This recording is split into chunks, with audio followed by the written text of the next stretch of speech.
I noticed a couple in a dark corner who acted as if they were going to spend a quiet evening together, but this was not the case at all. They came in after us, sat down to watch, and did not take their eyes off us from the moment we sat down. They might as well have worn signs that said private investigators at work. Who were they watching? Follow me and my paralegal, Sarah. In fact, Sarah was more of a legal assistant than a paralegal and always accompanied me when I was out of town on business. My wife Emma's boyfriend thought there was more to Sarah and was trying to find out for sure. He was trying to get information that he could give to Emma so she could divorce me and get a large sum of money. Apparently, she didn't tell him why she couldn't do it. That morning, Sarah and I flew into Dallas Airport to attend meetings with representatives of Chandler Legal Services and expected to be there all night. I was sure I saw a blonde couple watching us in the baggage claim area at the airport.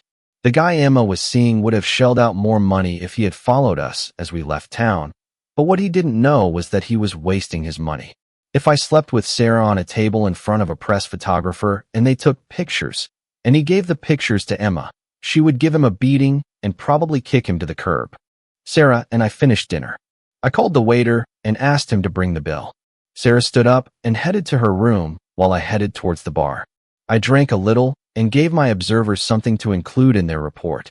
I asked a couple of ladies to dance and even sat down with one of them at a table for a drink. We talked a little, and it turned out that she was also there on business and was just killing time at the bar because there was nothing worthwhile on TV. She made it clear that she wasn't there to get laid, and that was fine with me because that wasn't what I was there for either. I danced with her 2 more times and then headed to my room. Once there, I took a small black box out of my suitcase, turned it on, and walked around the room with it. I received this device from a private investigator I had consulted before. It picked up electrical and wireless signals, bugs so to speak. My room was clean, so I went to the door leading to the next room and knocked 3 times.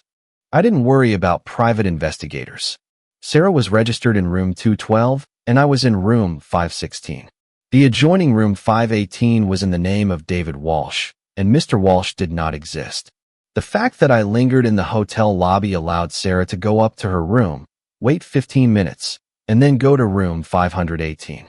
If anyone had followed her, they would have seen her enter her room alone, and we expected that once she was in her room, they would not waste any more time on her since I still had the team with me.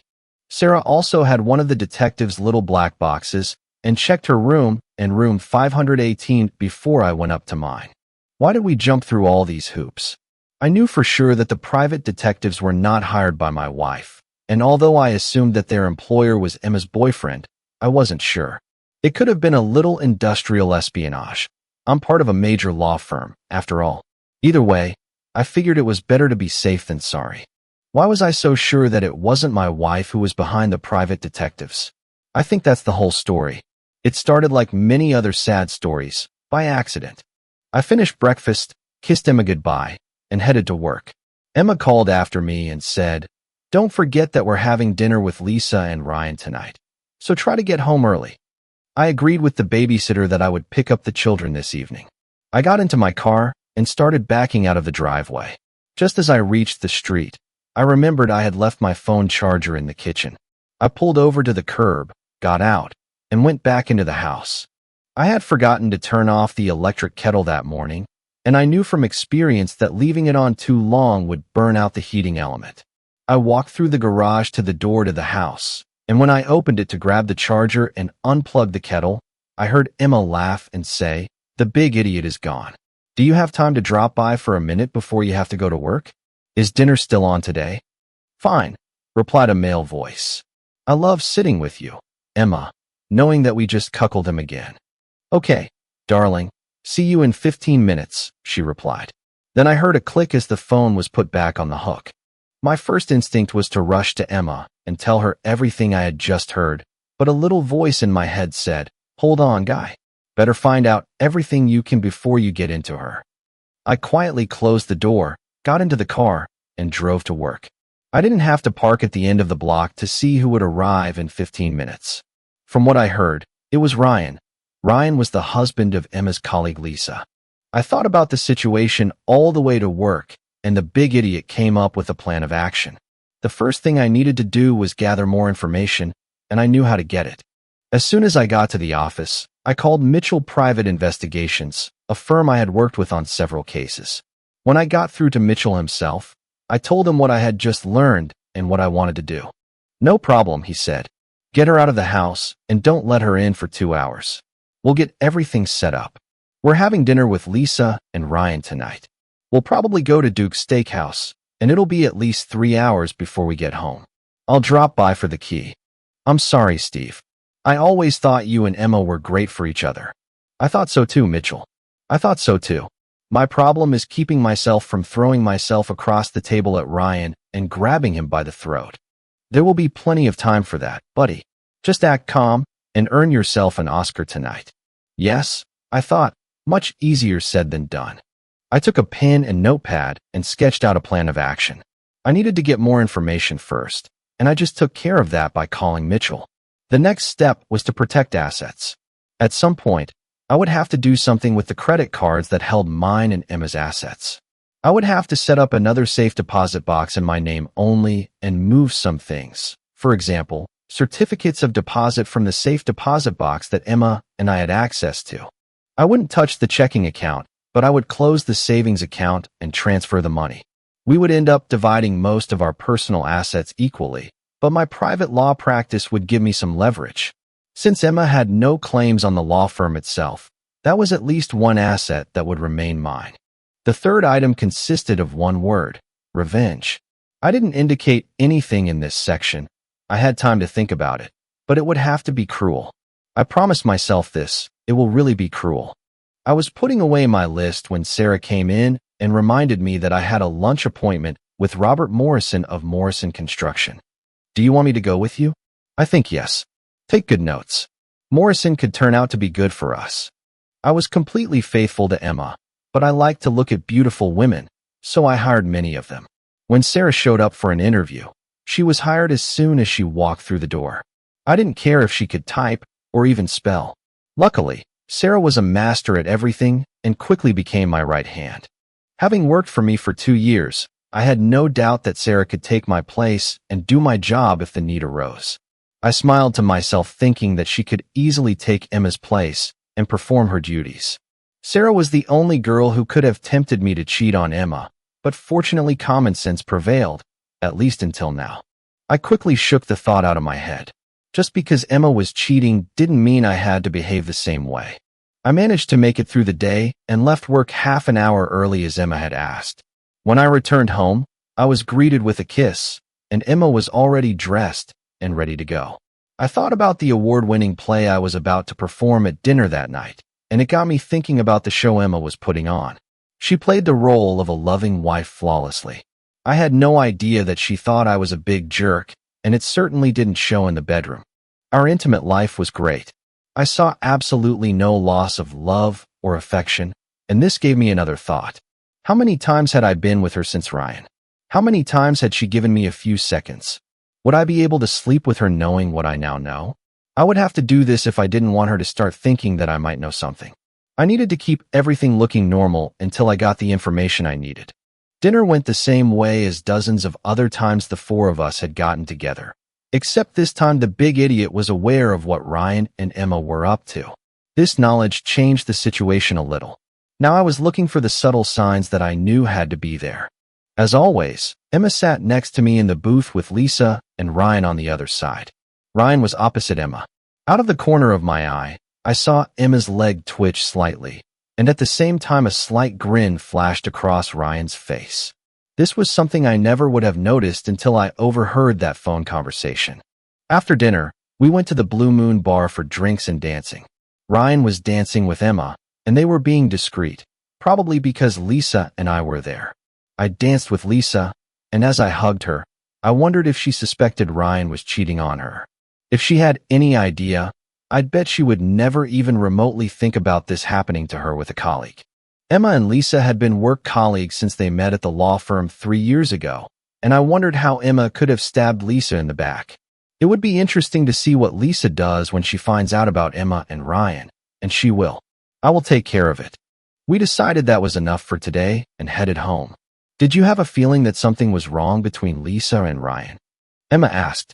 Of course not. And believe me, Lisa would definitely tell me if there was something. We have no secrets from each other. I almost choked when she said that, but I restrained myself and asked, do you want to go to the lake this weekend? It would be great. The kids love it there. Okay then, make a plan. When I got to the office in the morning, Sarah came over and said that Mitchell had called and that he wanted me to call him back as soon as possible. Last night we received a bonus, Mitchell said when I called him. There was a mobile phone charging on the kitchen table, and since I know you never leave yours, I assumed it was Emma's phone. I installed a bug in it, so now her cell phone, your home phones, and her car are tapped. I need to show you where the hidden camera controls are in the master bedroom so you can have some privacy when you're there. Have you checked them? Certainly. They are wireless and activated by motion and sound. They send signals to a remote control, which in turn sends them to the computers in my office. If something happens in your home, it will be under control. Thank you, Mitchell. No problem, buddy. Glad I could help. Unless something amazing happens, why don't we plan to have lunch every Friday so you can fill me in? I understand. Let's talk later. But the rest of the week flew by, and I did a great job of being a loving husband. On Friday, I met Mitchell for lunch. Nothing unusual, buddy, he said, handing me an envelope containing the evidence collected so far. Right now, as we speak, she's in your bedroom with him. From what we have gathered, it appears that this has been going on for at least a year. I have no idea exactly how long, but obviously it happened a while ago. Perhaps something on the discs will trigger something that will give you an idea of how long this has been going on. On the other hand, they did not plot your death, although they were planning a divorce for both of them. There haven't been any details yet, but it looks like they're expecting some financial results, though they won't get anything from me without a fight. I don't know, buddy. Perhaps this will become clear in the next couple of weeks. They are confident that they are covering their tracks and that neither you nor Lisa suspects anything. Have you decided what you are going to do? Not yet. I need a hell of a lot of information before I make a decision. I want you to keep collecting it, but could you somehow set it up so that I can access the information without waiting for Friday lunches? No problem. I can give you surveillance footage of the house, but not information about bugs in your phone and car. Do you want it at home or in the office? In the office. I don't want to risk her finding something that makes her think I know what she's doing. Mitchell pushed a small box towards me.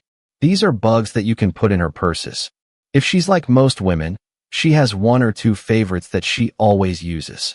I returned to the office, and since I had a clear schedule, I went down to the conference room, picked up the cart with audio-visual equipment, and took it to my office. The cart was equipped with a large screen TV and the necessary equipment to play cassettes, CDs, and DVDs. I told Sarah I didn't want to be disturbed unless it was a disaster, and then settled back to look at the CDs Mitchell had given me. There was nothing interesting in the phone records. It was mostly about negotiating meeting times and exchanging "I miss you" and "I can't wait to see you again." The video was boring, to be honest. I've seen better porn. The weekend passed without intimacy as Emma, the kids, and I slept in a tent by the lake. On Monday, I was too busy to check the CCTV footage from home, and on Tuesday, I took a short day trip, which prevented me from checking in on how Emma was doing. On Wednesday, I checked the channel from time to time, but did not catch anything. It had to be a success because Ryan was an account manager and could leave his office to visit Emma whenever he pleased, and I couldn't sit glued to the computer all day. On Thursday, I managed to catch them finishing getting dressed, but I would have to wait until lunch with Mitchell on Friday to find out what they were talking about.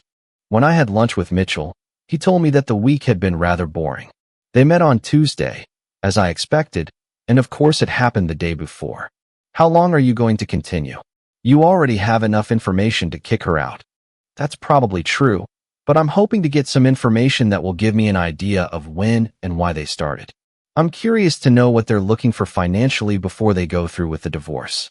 Let's wait a couple more weeks, and if we don't have anything by then, I'll end it.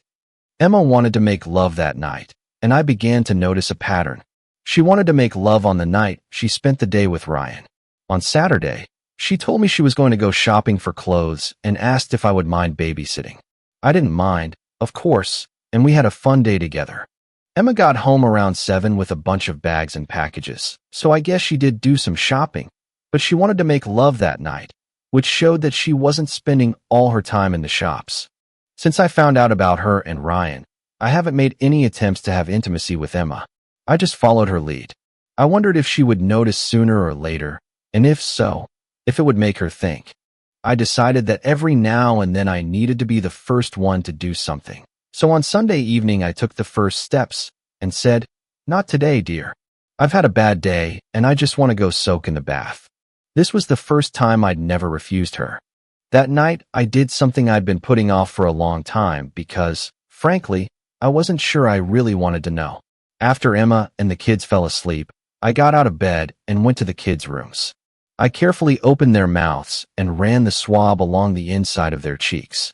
The next day, I took them to the lab to run a DNA test and told them I would pay extra for expedited results. That night, Emma wanted to make love, so I assumed she had been with Ryan the previous day.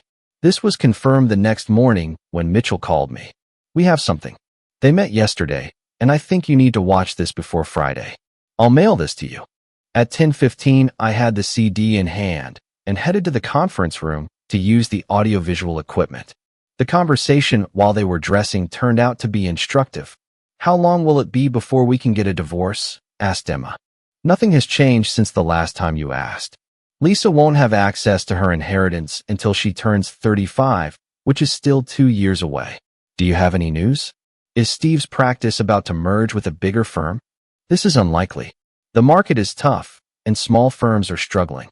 Well, since you can't get anything significant out of Steve, we'll have to wait until Lisa turns 35. Why don't we just screw it all and get it over with? I will take the children in the divorce, and I am sure that the court will award me the house until they turn 18. I will receive a decent amount of alimony and half of our property, which is substantial. I'm not going to give up the chance to get half of Lisa's $3 million. There are only 2 years left, 19 months actually, and we've already waited 1 year, so let's wait a little longer. We were lucky, and I'm just afraid that luck won't smile on us. I want to end this on my terms, not Steve's. So cross your fingers and hope Steve's practice takes off in the next couple of years.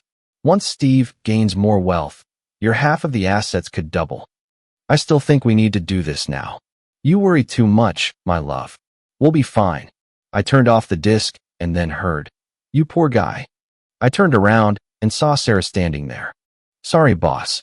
I didn't mean to intrude, but the door was unlocked and I needed to remind you of your afternoon meeting with Daniels from Apex Industries. How long have you been standing there?" "Almost from the very beginning. You were so engrossed in watching that you probably didn't hear me come in. When I saw what you were watching, I should have quietly left, but I couldn't tear myself away." "How long ago did you find out?" "Much longer than I wanted to. This will stay between us, right? You know me, boss. You know I've got your back. What are you going to do?" "I'm not sure yet. I need a little more information before I make a decision. If there's anything I can do, just let me know." "Fine. Thank you, Sarah." As I removed the disc, a plan began to form in my head. There were problems with this, but if they could be solved, it might work. The next week passed, and on Thursday, I stopped by the lab to see if they had the DNA results. They did. According to the tests, the children were mine. This changed the plan I had been working on, and this information gave me the push I needed to do something about it. I was going to attack through the back door. If I could do it, I would get them, and they wouldn't even know I did it. The hardest part was sitting next to Lisa and not letting Ryan and Emma find out. The only way I could do this was to catch Lisa alone. Luckily, I had a way to do this. Lisa was a paralegal at a law firm we worked with on commercial cases, and I would visit them occasionally. When this happened, I would go into Lisa's office and offer to take her to lunch. I really didn't want to do this to her, but she needed to know what kind of bastard she was married to, and she needed to know about his plan to screw her over. I arrived at Henderson Legal Associates at 11:15, spoke with Jenkins, the office manager, and then stopped by to see Lisa. "Do you have time for lunch?" "With you?" "Anytime." We got into my car and drove away. When she saw me heading away from the restaurants, she asked where we were going, and I told her it was a surprise. She looked at me with confusion as we pulled into my assigned parking spot at my office. I told her that everything would clear up in just a few minutes. I led her into the conference room after warning Sarah not to disturb us in any way.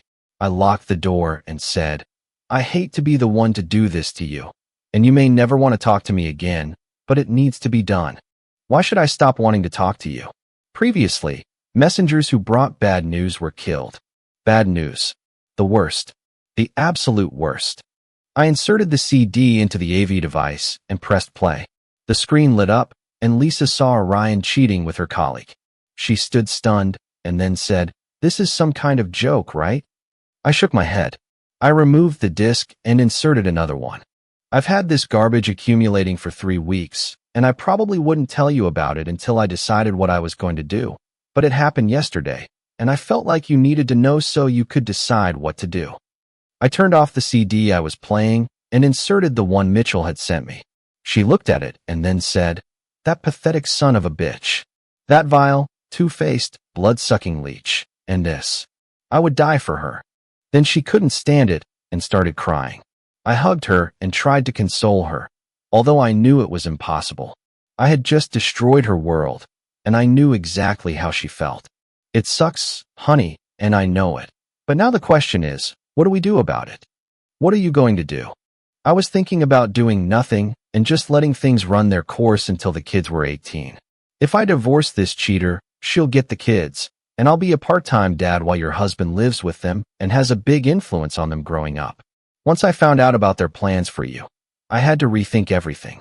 I should have told you while you still had time to do something about it. What do you mean? You have almost 2 years before you get the money.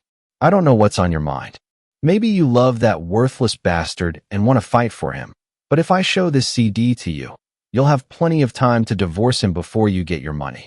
So like I said, you have time to do something about it. If I divorce him, it will involve Emma, and you will no longer be able to pretend that you don't understand what's going on. For you, this means divorce, and you will lose your children. Maybe, but on the other hand, perhaps not. What does it mean? If you don't use the materials I've already collected, Emma won't know what I know. We can put a private investigator on Ryan and use what he finds out. I know that Emma leaves home on weekends to go shopping and that she is dating Ryan. The next time they do this, they'll be followed by a detective, and we can use his material to get Ryan. You can confront Emma and then tell her you're not going to tell me because you don't want to hurt me or the kids. That way, I could sit on my material until I was ready to burn her. Of course, this may not work. She can simply say to hell with Steve. I still want to get rid of him. I just don't know. This is a shitty plan. She can come running to me and confess and beg me to forgive her, tell a bunch of lies about how she never really wanted this and so on. If she did, I would probably pretend to forgive her, at least until the kids were old enough to leave home. I just don't know. It's impossible to predict what will happen. I don't know how much longer I would have been thinking about this if I hadn't heard what Ryan was going to do to you. How did you even know about them? I told her about the overheard phone conversation and what I did after hearing it. She shook her head in disgust and said, "I wish I knew how long this went on. I have one recording that says a year has passed. I just want to know how long this backstabber pretended to be my trusted colleague while actually stabbing me in the back." She looked at her watch and said it was time for her to get back to work. On the way back, she told me that she was going to work with a private investigator and that she would contact me. I told her that if I had any additional information, I would make sure it reached her. For the next 3 weeks, everything remained the same. At the end of that period, I received a call from Lisa. "I have everything I need to go after Ryan." You were right. They did meet on weekends, and although my detective didn't photograph them in the motel bedroom, he did have photographs of them holding hands, hugging, and kissing, and going in and out of motel rooms together. He did, however, take some good pictures from your living room windows. I'm going to see a lawyer this afternoon and hopefully get him served with papers in a couple of days. I'll call you and let you know when. Once that happens, you should have a pretty interesting event. This conversation prompted me to take the next step. That night at dinner, I told Emma that we needed to start taking control of our finances due to the poor economic situation. The economy has hit the legal sector hard, and my practice revenue has dropped by just over a third, so we will have to start saving and watch what we spend. We will have to cut some expenses. I talked to the bank this morning about refinancing the house to help us get through this. I don't know how long this downturn will last, and there may be more cuts before it ends.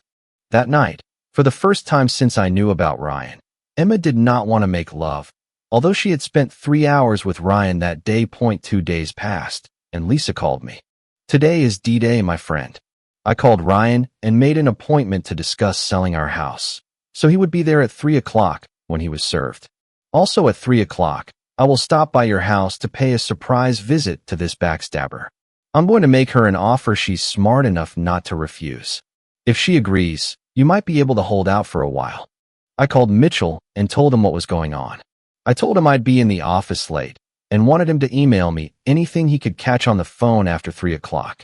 It was Thursday, and I could have waited until our lunch on Friday, but I didn't want to wait. I could have watched Lisa's visit live, but I wanted to listen to the phone conversations that would take place after Ryan was served. At 3 o'clock, I watched on my computer monitor as Emma was busy cleaning the house. The doorbell rang, and she walked to the door, opened it, and smiled when she saw Lisa. The smile disappeared when Lisa slapped her.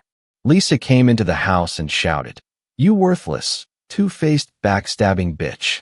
How could you pretend to be my colleague while sleeping with my husband? And don't even try to deny it." I had a private investigator follow Ryan for 2 weeks, and I have footage of both of your Saturday visits to the motel, as well as 6 of his visits here. You really should close the curtains or blinds if you're going to be cheating in your living room. This would prevent my detective from taking pictures. It goes without saying that you are dead to me, and when I leave here, I never want to hear your voice or see your face. By all rights, I should have left you alone, but obviously I care more about your husband and children than you do, so I'm going to give you one chance to not ruin your husband and children's lives.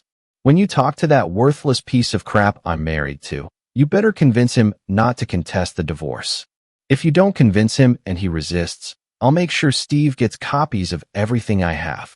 She stood there staring at Emma for a few seconds and then said, "I still can't believe you did this to me." Then she turned and walked out. Emma rushed to the window and saw Lisa getting into her car and pulling out of the driveway. I saw the anguish on her face as it dawned on her that she had just lost her colleague's trust. I couldn't help but wonder about her thoughts. Of course, she couldn't help but know that she would lose Lisa as a work friend when she dated Ryan. If she was upset about losing her professional relationship with Lisa, why did she start sleeping with Ryan in the first place? I turned off the live feed and went back to work. If I had kept watching, all I would have heard were her lines of the telephone conversation she might have been having. I just waited until I heard both sides. I didn't have to wait long. At 4:40, Mitchell called and said that he had something interesting and would send it right away. 20 minutes later, I was listening to Emma and her lover. "Hello, it's me. We have a problem." "I know. Lisa was here half an hour ago. She knows about us. I know I was just served with divorce papers and a restraining order. I think you need to prepare for your meeting with Steve because I'm sure she'll bring him up to speed." "Maybe not. After she hit me, she said she wouldn't tell Steve if I could convince you not to contest the divorce." "How could I challenge it? I don't have a leg to stand on, and there are photographs and everything." "I don't know. All I know is that she told me that if I talked you into not resisting, she wouldn't tell Steve anything. I'm not going to fight, especially when I know I can't win. So it looks like you're safe if Lisa was telling you the truth. Why would she lie? A woman who was despised? Maybe to lull you into a false sense of security so you'll be shocked when Steve tells you no. Either way, this changes everything." "How?" "We don't have to wait for her to get her inheritance. What we need to do now is focus on getting as much out of Steve as possible. It may not be so simple. According to Steve, we're having financial problems right now. The economy is so bad that the legal market has hit a wall, and Steve's practice revenue has dropped by 1/3, and he is negotiating with the bank to refinance the house to keep things going. What are we going to do?" "I don't know. I was counting on what I could get from Lisa and what you could get from Steve to make the relationship work. I don't have a backup plan. I can hardly support myself with what I earn at my job. The economic downturn has severely impacted everyone. I think you'll have to stay with Steve until the economy improves or until I figure something out. I'll call you later." "Will I see you tomorrow?" she asked. "I don't know. Now that I don't have Lisa's income to supplement my own, I'll have to work much harder trying to build my client base. I won't be able to relax during the day as much as I used to. We'll figure something out. Just give me some time to sort this out. I smiled when I turned off the disc. It was time for the next step. One of the things I learned from Mitchell was that in his business, he met and became friends with some rather dubious characters. By questionable, I meant that some of their actions were illegal, and some of them were willing to do almost anything if they had the right money. I called Mitchell and told him what I wanted, and he told me it was doable and that he would call me back. 2 hours later, he called back, giving me a name and phone number. 3 hours later, in the back room of a bar on the east side of town, a deal was struck, and I was $2,000 poorer. I called Lisa's cell phone to alert her and headed home. When I returned home, knowing that Emma had not seen Ryan that day, I insisted on intimacy and got what I usually got on days when she was not with her lover. Not today, Steve. I had a really bad day. You know, Emma, lately I've been getting pretty tired of hearing that from you every time I want to make love. I'll tell you what, keep it to yourself. I don't care. I grabbed a pillow from the bed and went to my home office to sleep on the leather sofa. The next night, I would have returned to the bedroom, but sleeping with Emma was over. She would have to beg me before I would do it again, but I wasn't going to refuse. No, I wasn't going to refuse. The next morning, on my way to work, I stopped and bought one of those alternative newspapers, you know, the ones that have a lot of advertising for adult entertainment venues and escort services. I was going to make a list of services, check out a few of them, and see if I couldn't come up with something with one of them. I was making a list when the phone rang.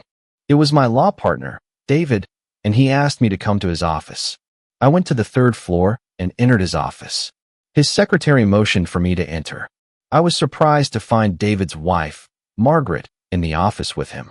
Are you ready to try your hand at running the practice solo for a while? David asked. Why do you ask? Margaret and I have decided to go on a 3-week European tour, and depending on how things go, it could last 5 or 6 weeks, or maybe longer. When I took a week's leave, you were left in charge, but it was more like a caretaker's role than a management role. This time you will do everything yourself, make all decisions, put out all fires. Can you handle it? When do I start? We're leaving for New York on Friday night, so when I leave the building on Friday, everything will be in your hands. Fine. While you're both here, I need to fill you in on a few things. I told them all about my situation with Emma and how I had lied to her about the practice having financial problems and might even have to increase the lies. Whenever she is around either of them, I needed them to support me about how much the economic downturn is hurting the practice.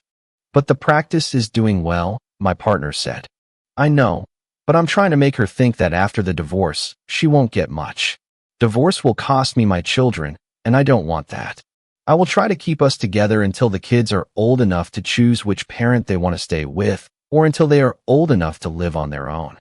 We will help as much as we can, said David. I can't believe Emma did this, Margaret said. I always had a good opinion of her.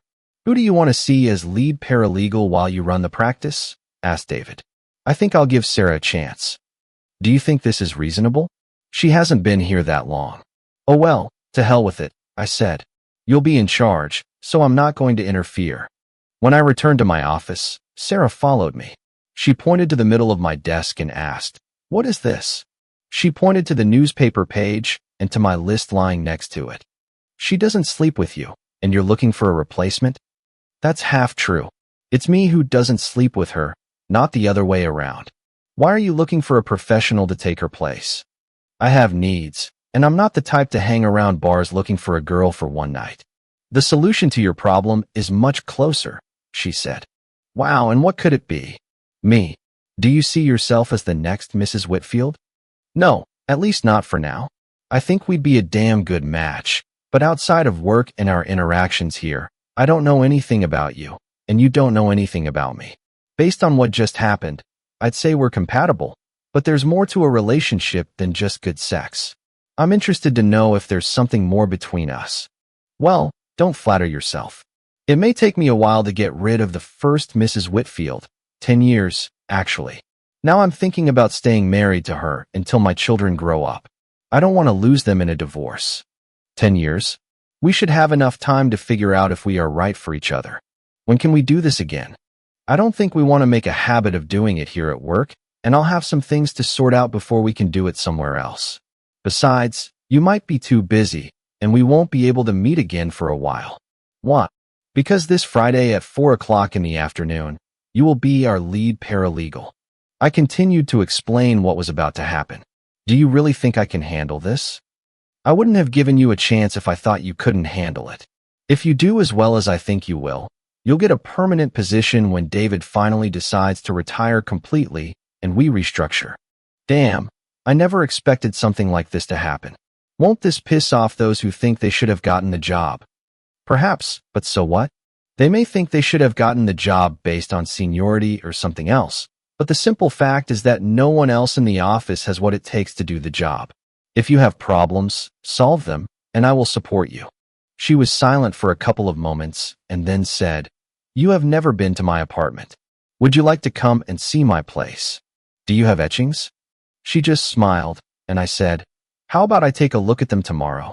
Maybe we can leave work early so I can have more time to look at them. Agreed, boss. When I got home, Emma had already prepared dinner, and we barely spoke to each other at the table. The children mostly told us about their day at school. After dinner, I helped Michael with his homework and then spent some time in the basement workshop working with Jamie on the model train set he was building. After the kids went to bed, I spent an hour in my home office going through the client files I had brought home to study. When I arrived in the bedroom, Emma was already in bed. Pulling the blanket over myself, I turned my back to her. This must have attracted her attention because even on the nights when we weren't making love, I was always pressed against her.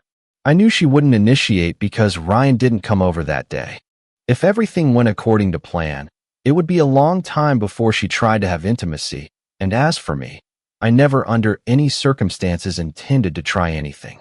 The next day, Sarah and I left work an hour early and went to her house. She lied to me. She didn't have any etchings. I called Emma and told her I would be working late and asked her not to bother making dinner for me. When I got home, I played with the kids until it was time for them to go to bed, and then I watched TV for about an hour before going to bed. Everything repeated like last night. There were no hugs, and although I wasn't watching the live feed from home that day, it was obvious Ryan wasn't there as Emma made no attempt to start anything. At 10 o'clock the next morning, Lisa called me. Thank you, Steve. It helped my heart. Of course, I have no idea what you're talking about, but please call me. Maybe we can have dinner together sometime. I wish I could. I will be in touch. Half an hour later, Mitchell called and simply said, Everything is ready. I know. His wife just called me. The hospital must have called her. I would like to ask, but I think I'll wait until I find out about it through the usual channels. I don't want to show that I know too much. This may take weeks. It looks like he was attacked and decided to resist. Bad move on his part. Oh my God, what a misfortune. Yes, exactly. When I got home that night at dinner, I said, I talked to Lisa today. Emma's face turned slightly pale, and I continued. I stopped at Henderson Legal to talk to Jenkins about a potential case referral, and while I was there, I took Lisa out to lunch. I also asked her if she and Ryan would like to come over for a barbecue on Sunday. Why didn't you tell me? She kicked him out. She was silent for a while, and then said, I thought I said it. I must have been busy with something else and missed it. I can't believe it. Why would Ryan cheat on a woman like Lisa? She is smart, professional, and attractive. I'd be interested to know what he thought could have been better. Anyway, I invited her to visit and said that we would like to cheer her up, but she refused. Strange. She never, at least in my memory, refused our invitations.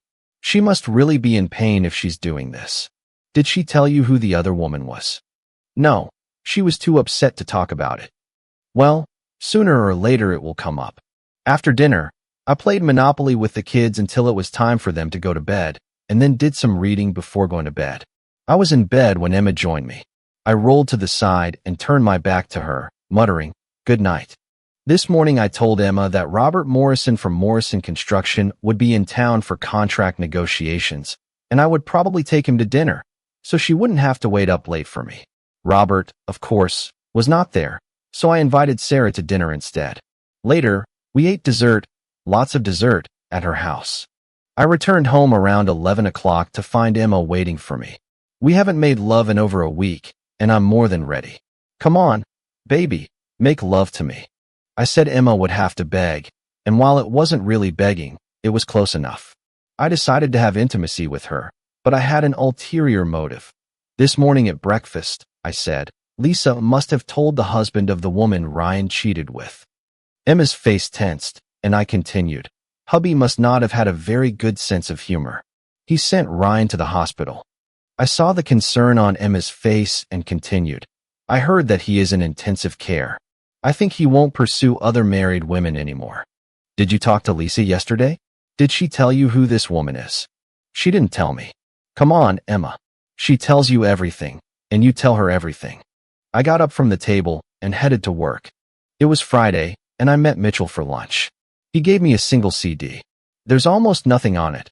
A dozen phone calls from home and from her cell phone to that bastard. She wanted to know when he would visit, but he continued to put her off. For the last 2 days, she couldn't reach him at all, and of course, we know why. She called his job half a dozen times, but all they told her was that he was out of the office.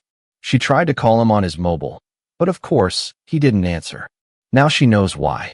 At breakfast, I told her that I had heard that he was in the hospital and badly injured. I told her that Lisa must have gotten to the husband of the woman Ryan was with, and that woman's husband went to get Ryan. I think, in principle, this is true.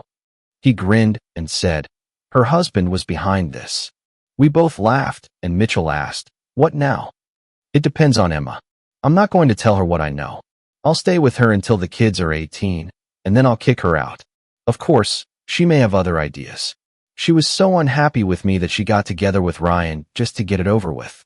If this continues, I will threaten that everyone in the world will see the audio and video recordings we have collected if she does not agree to my terms of divorce. I have no idea how things will turn out. All we have to do is wait and see. All I can do is wish you luck, mate. Should I pick up the equipment? No, leave it there. I still want to know what she does. Just let me know if anything interesting comes up. We can wait until our Friday lunch. I spent the day with David, who told me some of the things I needed to know when I took over management. At 5 o'clock, he got up and said, it's all yours, Steve. I'll see you when Margaret decides she's had enough, and just to warn you, that may never happen. He left, and I called my office and asked for Sarah. Sarah had gone home at 5 o'clock, so her arrival would not have caused any gossip, although there shouldn't have been any. After all, I was in charge, and Sarah was the head paralegal. It would be quite reasonable for me to call my key employees to my office. Sarah came in and asked, did you call, boss? Yes, I called. There was something missing in this room, and I thought that maybe a woman's opinion would tell me what was wrong. I already think I know, but I need another opinion, a woman's opinion. She looked around and then said, the color of the walls should be brighter, and that's all. Is this the best you can come up with? When I got home, Emma seemed out of sorts, and I assumed it was because her lover had been hospitalized and was in pretty bad shape. She must have been thinking, if Lisa could do this to Ryan, what is she going to do to me? She said she wouldn't tell Steve, but she never said she wouldn't get back at me. I pretended not to notice anything. After dinner, I played with the kids, and we agreed to go to the amusement park the next day. Emma was in bed when I went upstairs, and when I lay down next to her, neither of us made any attempt to cuddle together. The next day, Emma refused to go to the amusement park with us, citing poor health. The kids and I had a great time at the park, and when we got home, Emma wasn't there. She returned about an hour later with a couple of pizzas she bought along the way. I just didn't feel like cooking tonight. I don't feel well, so I'll go to bed. The next 5 days flew by, and Emma and I essentially just lived in the same house.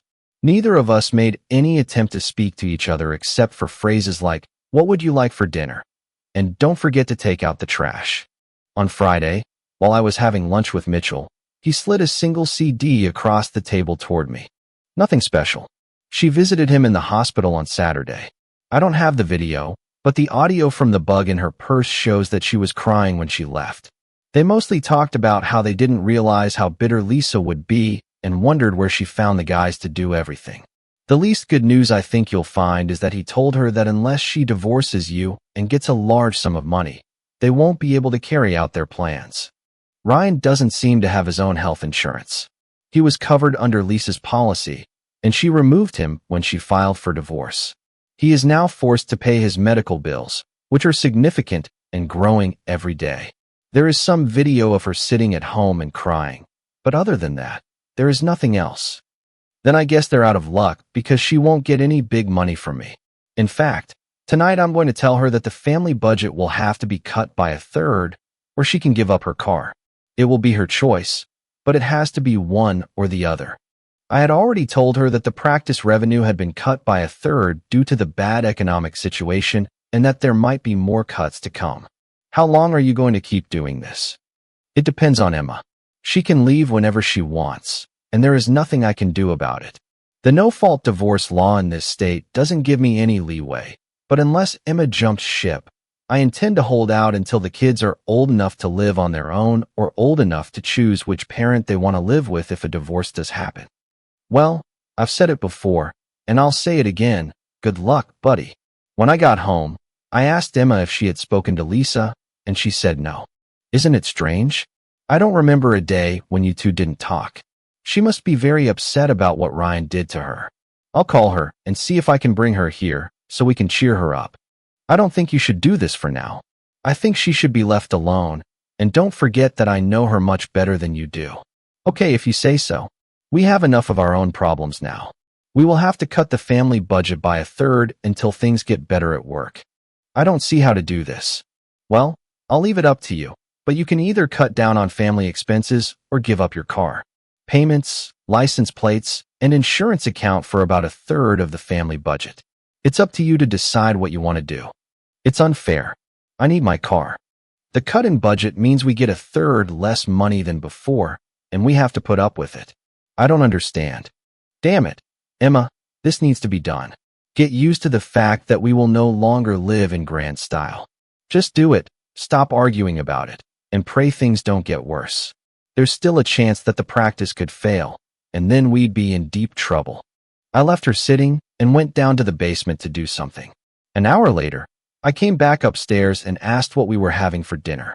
I was hoping we could go somewhere tonight. Lord Jesus, woman, have you completely lost your mind? I just finished telling you that we have financial problems and need to cut our budget. Remember these words, Emma. Budget, budget, budget.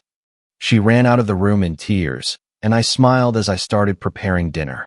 When everything was ready, I called the kids back from their game, and over the meal, we talked about their day at school. They asked where Mom was, and I told them that Mom wasn't feeling well. Did something happen to her? Is that why she's resting in the bedroom? After dinner, I played with them until they went to bed and then headed to the bedroom. Emma was awake when I entered the room. She looked at me and said, "You didn't have to talk to me like that." Yes, I did.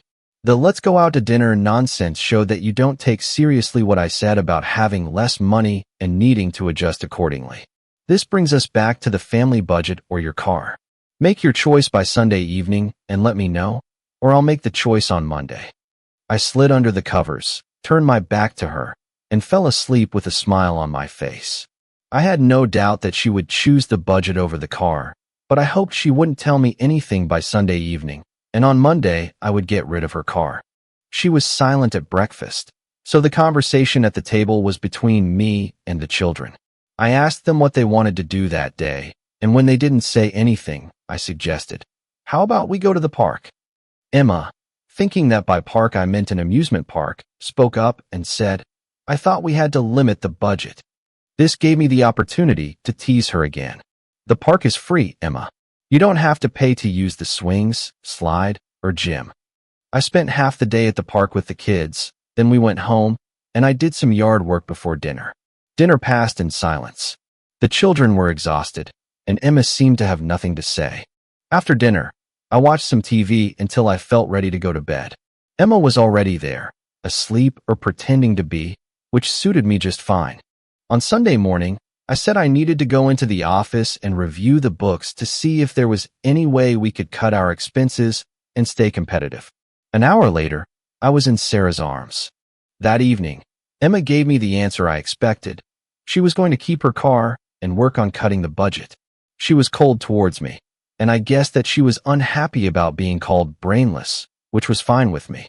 On Monday morning, I went to the bank and opened a new account in my name only.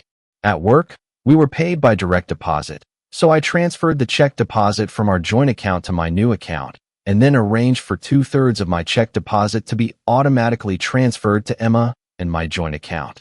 That day, Sarah and I had a meeting at the Hilton Hotel with representatives from Morrison Construction, and after the meeting, we went upstairs and spent a pleasant hour before returning to work. Shortly before the end of the workday, Mitchell called me. "I have something you need to hear right now. Can you stop by to see me on your way home?" "I'm on my way. See you at 10. When I got to his office, he invited me in and asked me to sit down. All I have is the data from her purse. She visited him on Saturday and yesterday, but their conversations mostly consisted of him insisting on getting the money and her telling him that she couldn't do it because of your income cut and the fact that you were limiting her budget. Today she met with him again, and the conversation moved to a different plane. "You won't believe it," Mitchell continued. He pressed a few buttons on his desk, and from the speakers on the cabinet behind him, I heard them discussing a plan to get rid of me forever and get money in the process. Mitchell turned it off and said, "I'll give you a copy so you can listen to the whole conversation later, but I felt you needed to hear this part right away." I sat silently for a while and then said, "This changes everything. The Russians had what the KGB called wet work, and right now I'd really like to meet someone who could do that kind of stuff." Mitchell looked at me for a few seconds, then took a pen, wrote something on a notepad, and slid it across the table toward me. I read it and looked at him in surprise. The notepad said $20,000 each. I reached out, took a pen, crossed out each, and wrote Ryan. Then I gave him the notebook back and said, "Go ahead." He smiled and said, "Consider it done." That evening when I returned home, I found it difficult to behave normally around Emma. At dinner, the children and I mostly discussed our day. After dinner, I helped them with their homework, and then we watched their favorite movie, Frozen. When it was all over, it was time for them to go to bed. I turned on my side, my back to her, and closed my eyes. About 5 minutes later, she got out of bed, and after a couple of minutes, she returned, got under the covers, and we fell asleep. I didn't sleep well and got up early. I dressed and left before Emma woke up. I had breakfast at the diner and then headed to the office. Around 10 o'clock, I called Lisa and asked her to meet me for lunch. Over salad, I told her I was going to tell Emma what I knew about her and Ryan. "I know you don't care about her anymore, but I thought I should let you know." "You're right, I don't care. But how about you try to keep your kids?" "I think I can keep them. Emma likes her lifestyle too much to give it up, especially since Ryan is unlikely to be able to do anything for her. She can stay and be a mom, but for this, she will have to sleep in different bedrooms and pretend to be a faithful and loving wife in public. I think she'll agree to this. I have a club that I can use against her if she doesn't." Wow, what is this? I have all the videos and audio recordings of her and Ryan. She's playing my game, or the world will see who she really is. "How's your divorce going?" He's not resisting, so a decision should be made in about 3 months. I wished her well and went back to work. I called Emma and told her I would be working late and asked her not to make dinner for me. I took Sarah out to dinner, and we ended up going to her place for dessert. I returned home at midnight, and Emma was already asleep in bed. Once again, I got up and left the house before Emma woke up. When I got home that evening, Emma's eyes were red from crying, and I found out why the next morning when Mitchell called me. "Just wanted to let you know that I heard that your wife's lover died yesterday afternoon. I learned that someone, probably one of the nurses, had not removed the air from the needle when she changed one of the 4 bags. Some people are simply unlucky. You might want to tell your wife about this so she can call her friend and offer support." "I will. Thanks for letting me know." When I got home that evening, Emma was in a very bad mood. I got home half an hour later than usual, and when I walked in, she said, "Wouldn't you dare call me and tell me you'd be late?" The tone of her voice was exactly what I needed to understand what I was about to do. "Do not shout at me. You're already sick of me." I walked away from her to wash the dishes before dinner and left her standing there with a stunned look on her face. 10 minutes after I put the kids to bed, I asked her to meet me in the office. When I entered, She was sitting on a leather sofa, and I took a chair at the desk. First of all, I know why you and Lisa aren't talking, and I know who Ryan cheated on her with. I saw surprise and then anger cross her face, and I was sure that I had understood everything correctly. Lisa didn't rat you out. She said she wouldn't tell me if you talked Ryan out of fighting the divorce. She didn't tell me. That's what I told her. As I said that, I pressed play on the VCR, and Emma saw for the first time the material I had collected. I let her watch for a few minutes, and then quickly moved on to the part about Lisa's inheritance. It was when I saw this that I told Lisa about you and Ryan and showed her the footage. Why I sat with this and did nothing is none of your business. All that matters is that I decided to act. You have 3 options, and only 3. First option, you pack your things and leave, and I file for divorce. In this case, you get nothing, and I get custody of the children. Second option, you stay here and be a mother to the children and my housekeeper. You will move all your belongings into the guest bedroom. As far as friends and family are concerned, we will still appear as a loving couple, but there will be, I repeat, no intimacy or romantic contact between us. Third option, you can say F*** you, Steve, I'm taking the kids, and I'll fight to get everything I can out of you. If you go this route, I'll hand over this little fragment to the police. I pressed play again, and she heard herself discussing my impending death by accident with her lover. It's called conspiracy to commit murder, and you could face up to 25 years in prison in this state. While you're locked up, I'll divorce you, get custody of the kids, and they'll be grown up and on their own before you see them again.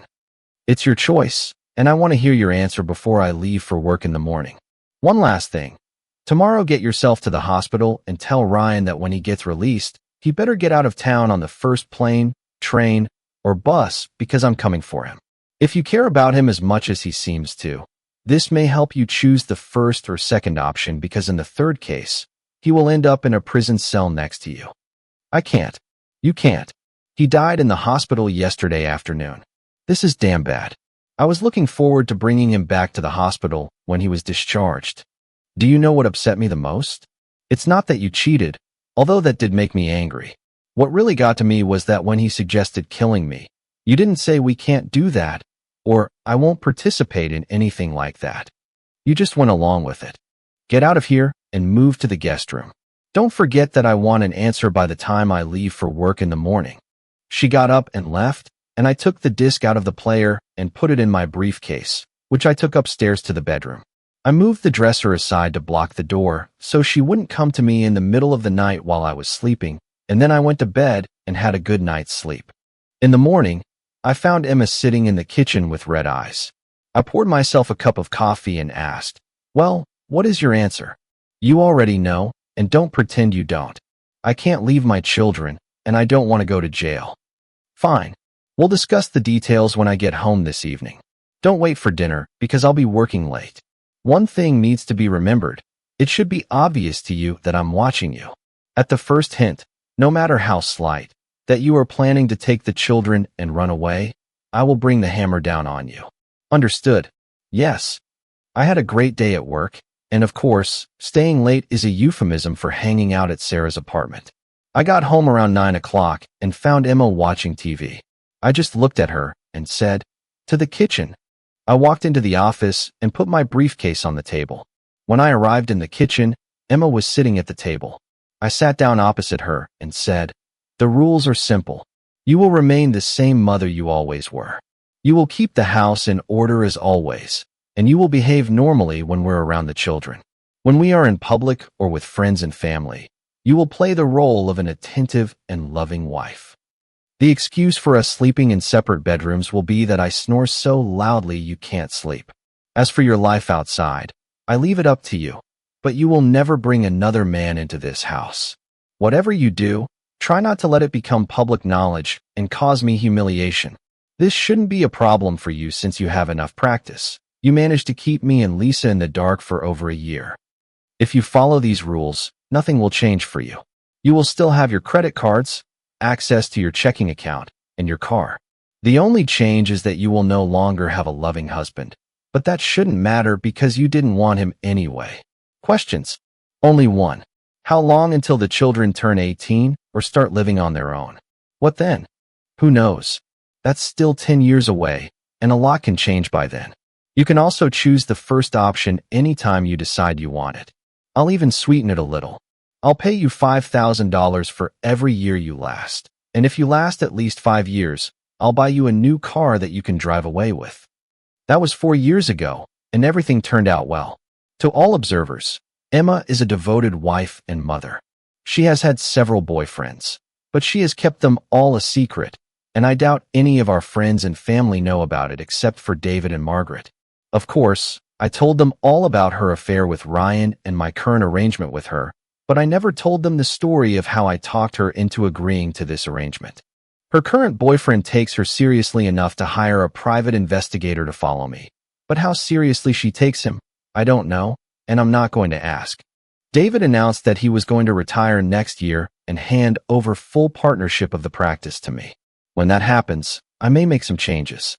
Maybe I'll leave Emma alone and just visit my kids at the house. Another option I'm leaning towards is a house on 5 acres with a guest cottage next to a 4-car garage. I could buy it quietly, divorce Emma, and let her live in the guest cottage so she could be close to the kids. I think Sarah might like this. She hasn't said anything, but I know she would appreciate a more permanent relationship, and for that matter, so would I. Well, we'll see in a year.